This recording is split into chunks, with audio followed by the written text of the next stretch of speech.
오늘은 데빌스 플랜 2 데스룸 최종 넷플릭스 예능 최종 리뷰를 한번 해보도록 하겠습니다. 인물이 14명이나 나오니까 게임으로 가지 말고 인물 중심으로만 얘기를 해봅시다. 그리고 그 인물도 많으니까 대표적인 인물들로만 먼저 해볼게요. 첫 번째로 말하고 싶은 거는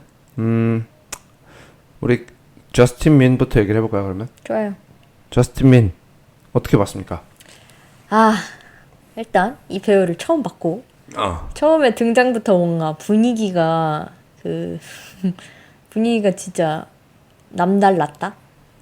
윤소희도 사실 배우인데 뭔가 외국 배우는 또 다른가 봐. 그래서 뭔가 그 포스가 조금 느껴졌고, 근데 사실 배우라고 해서 나는 그렇게 똑똑할 거라고 생각하지 않았는데 되게 수를 잘 계산하고, 그리고 혼자서도 플레이를 되게 잘하는 독립적인 사람이라고 생각을 했고, 한방도 있고 뭔가 올인하고 막 이런 거에 있어서 배포도 되게 크고, 그래서 나는 그 라운드까지 잘 살아남았다고 생각을 해. 그래서 그거와 비슷하게 이세돌도 마찬가지로 맞아요. 혼자서 플레이를 되게 잘 했고, 사실 똑똑한 사람이니까 사실 그런 서바이벌 프로그램에서 연합을 꼭 해야 된다는 그런 규칙은 없으니까 난 그렇게 혼자 플레이하는 사람들이 더 멋있어 보였어. 그리고 특히 저스틴 민이랑 이세돌은 자기 신들을 표현할 수 있는 그 옷을 항상 입고 감옥에서 있었기 때문에 특히 이세돌 막 그 수트, 그다음에 저스틴 민은 항상 이렇게 뒤로 첩보같이 감옷 그 복이었죠. 그거가 정말 멋있었다고 생각을 합니다. 그리고 말하고 싶은 또 다른 사람은 김아린. 발음이 안 좋아서 화교 출신이라는 말을 들었대. 화교? 근데 김아린은 실제로 이제 일반인이고 연대 의대를 졸업한 성형외과 의사 선생님으로 뭔가 귀엽고 당차지만 모든 것들에 다 리액션을 해주는 정말 좀 알쏭달쏭한 캐릭터였다라고 생각을 합니다. 진짜 신기했어. 와, 이런 사람을 또 어디서 구해가지고. 근데 진짜 똑똑한데 발음이 좀 아쉽고, 그리고 이해를 바치면 안 됩니다. 그리고 뭔가 한 방이 없었다. 그러니까 맞아. 약간 저스틴 민과 비교해서는 너무 스몰 간이지. 그치, 간이 작았던 거다라고 생각을 합니다. 그리고 이제 말하고 싶은 메인 그룹이 나옵니다. 이제 강지영, 세븐아이, 최현준, 손은유 요 4명을 한번 묶어서 볼게요. 일단 강지영 먼저 얘기를 해보겠습니다. 강지영은 전 초반부에 솔직히 좀 싫어했어요. 강지영. 왜? 뭔가 제대로 아는 건 없는데 여기도 꼈다 저기도 꼈다라고 하는 느낌을 받아가지고 되게 자신의 이득을 취하기 위해서는 뭐 하나도 버리지 않는 그런 사람으로 보여서 조금 난 되게 이기적이라고 생각을 했었어. 맨 처음에 강지영이. 그리고 뭔가 앞부분의 스토리에서는 개인적 실력이 별로 느껴지지 않았다고 해야 되나? 그렇지. 특히 그 헬로윈 몬스터까지 이렇게 가는 그 모든 과정에서 뭔가 대단히 게임에 뭔가 임팩트도 없는데, 이세돌만큼의 임팩트도 없고 저스틴 민만큼의 임팩트도 없는데 그냥 꾸역꾸역 끝까지 가는 느낌을 받아서 맨 처음엔 좀 별로였다. 뭔가 그렇게 두뇌적으로 쓰는 거에 활약이 돋보이진 않았지만 난 그래도 그 사람들과 잘 지내고 맞아. 어떻게 연합을 짜고 이런 거에 있어서는 되게 큰 역할을 했다고 생각해. 그리고 그 중에서 가장 F. 그치. F면서도 어떻게 보면 양쪽을 다 왔다 갔다 하면서 잘 조율을 했다. 저스틴 민이 떨어질 때 막 강지영이 우는 거 보고 제일 난 이 서바이벌 프로그램에서 제일 감동적이었다. 진짜? 나는 딴 거였는데. 나 그거랑 하나 더. 오케이. 그 다음에 말할 사람은 손은유를 말하기 전에 최현준을 먼저 얘기해볼까요? 최현준은 김아리만 똑같다. 작은 간땡이. 그치. 근데 히든 스테이지 깬 건 진짜 멋있었고. 정말 멋있었다. 진짜 멋있었고, 그런 걸 보면 진짜 똑똑한 것 같아. 그리고 침착하고. 하지만 뭔가 저스틴 민처럼 그렇게 큰 배포는 없지만 그래도 뭔가 승리에 대한 욕심도 있고 똑똑하고, 뭐 의리도 나는 나름 있다고 생각하는데. 그러니까 이기려는 욕망이 있는데 약간 욕망만 너무 앞서서 그랬다. 약간 나는 이게 저스틴 민의 나이에서 오는 그치. 그런 연륜이 최현준에게는 없었다고 생각해. 그게 제일 부족해서 못했다라는 부분이 들고요. 그래서 최현준 우리가 그냥 생로랑 모델로만 알았었는데 이 사람 카이스트구나라는 생각이 좀 들긴 했다. 진짜 똑똑하더라. 그리고 이제 2명 손은유와 세븐하이에 대해서 얘기를 해보겠습니다. 일단 손은유 감옥동의 여왕. 최다 게임자. 진짜. 사실 이것만 보면 진짜 손은유가 1등 해야 되는데. 그리고 변호사시면서도 엄청 대단하게 이제 즐기면서 게임을 하는 게 뭔지를 보여주지 않았나. 맞아. 라는 생각이 들었고, 그리고 제일 적절한 참가자였어. 그 우승에 대한 욕심과 그런 논리적인 거나 풀어가는 방식이나 맞아. 이런 것들이 맨 첫 회에서만 조금 당했었고 그 이후부터는 이게 이런 게임이구나에 대한 틀을 딱 익힌 이후부터는 되게 탁탁탁탁 잘해갔다. 그 배신 경찰 부패 경찰도 잡아냈었어. 잡아냈지. 하지만 끝에 가서 이제 어쨌든 그 투표상으로 게임상에서는 졌었으니까 어쨌든 그랬던 거다라는 거죠. 난 그거 보고도 되게 똑똑하다고 생각했었는데. 그리고 세븐아이 가장 핵심 캐릭터입니다. 사실 맨 처음에는 혼은 아니었어요. 맞아. 약간 뭔가 욱하는 것 같기도 하고 좀 무서웠지. 좀 무섭기도 하고 몸도 막 좋으니까. 맞아.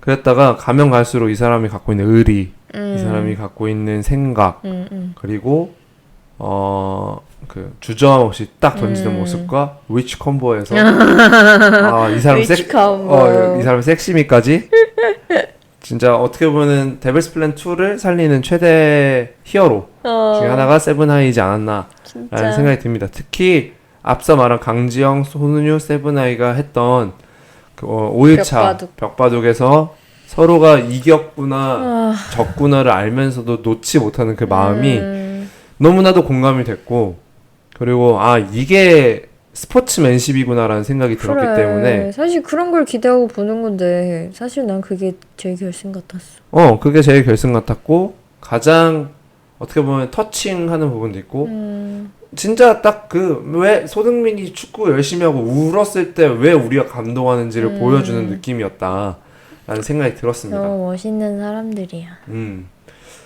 근데 그 스포츠맨십에 반대되는 대비되는 사람들로 나타날 수 있는 게 규현과 정현규 그리고 윤소희로 보여집니다.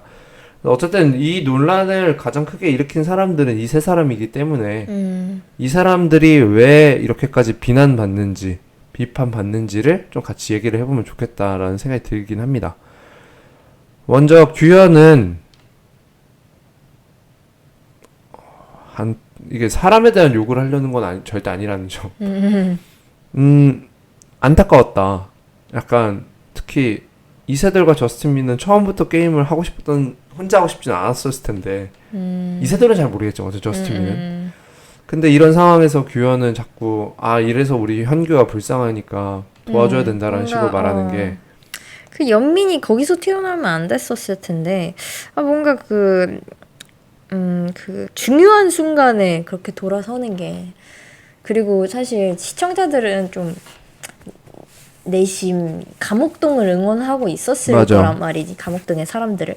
근데 이제 제일 1등인 현규의 편으로 돌아서는 게 그렇게 현명한 선택이었을까. 그러니까 이거를 스포츠맨십 때문에 보기 시작했던 사람들이 언젠가는 이게 우리 사회의 모습인 것처럼 보여지고 하다 보니까 거기서 조금 화가 났던 것도 사실인 것 같아.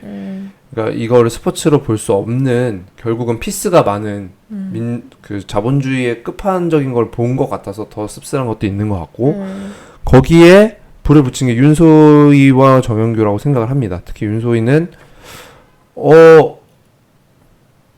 똑똑한 건 인정. 너무 똑똑하고 진짜 똑똑하고 특히 그 파란색 풀어냈던 거는 정말 거의 유일하게 혼자 풀어냈잖아. 파란색?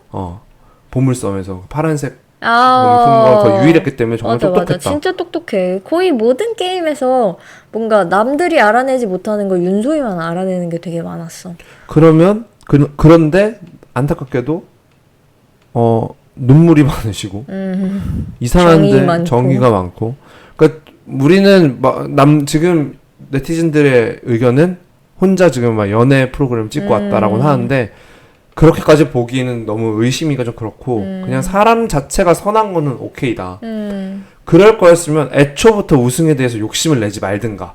그치. 그게 너무 좀 대비돼서 마음이 안타까웠다. 근데 완전 사전 인터뷰에도 자기는 웃음에 욕심이 없다고 얘기를 했었으니까.